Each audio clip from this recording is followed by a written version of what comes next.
I don't like abortion. I think it's like so many things in our world, it's an unfortunate reality. I wish we didn't have it. Know that nothing is more sacred than the gift of human life. But if you're going to tell a woman who's been raped she has to carry the child of the rapist, you're losing most Americans. I do understand and I do believe that it is improper for the United States government or state government to tell every woman in this country the very painful and difficult choice that she has to make on that issue.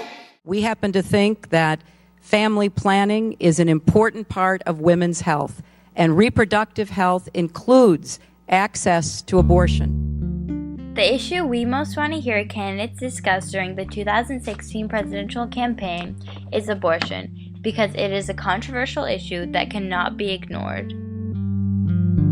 Women should be allowed to make their own decisions about their own health.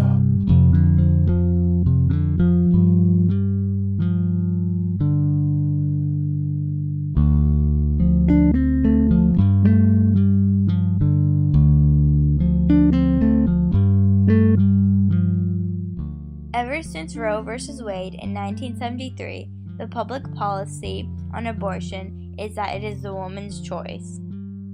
I just don't think that the law is the best way to get people to act morally. The Equal Protection Clause of the 14th Amendment of the United States Constitution prohibits states from denying any person within its jurisdiction the equal protection of the laws. In other words, the laws of a state must treat an individual in the same manner as others in similar conditions and circumstances. 1 in 5 women in this country has turned to Planned Parenthood for health care. Planned Parenthood is the world's largest abortion provider. They perform more than 300,000 abortions every single year. And I really think, despite the press, I think Planned Parenthood does talk more about options. It's not just an abortion.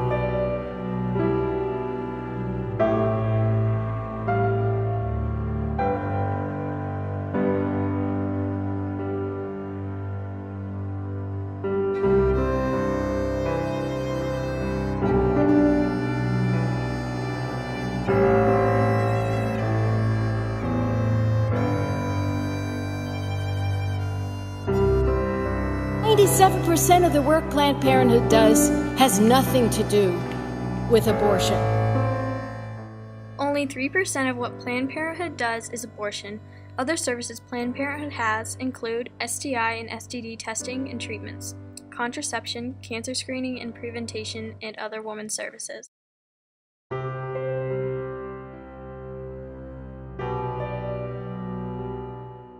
Planned Parenthood also has counseling for women after abortions.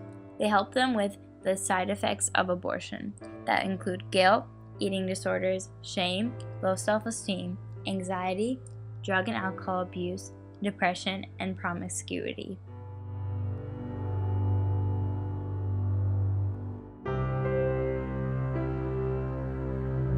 It bothers me that it's such a political issue, and a bunch of older white men like me are spending a lot of time talking about it. Within 8 weeks after their abortions, 55% of women express guilt. Abortion affects men too. They regret lost fatherhood. 7 out of 10 Americans do not want to overturn Roe v. Wade. This world both needs and deserves a permanent family to call their own. And we recognize that too often it's laws and policies and governments in the United States and throughout the world that actually prevent them from realizing this basic right. Now, the first word in your title for your organization is congressional. What does Congress have to do with this? Well, believe it or not, federal policymakers have a lot to do with it. If you think about the way that Congress works, they have 3 important powers, we like to say. That if there are families who want to care for children. We are winning this battle, and we will continue to fight until abortion is abolished.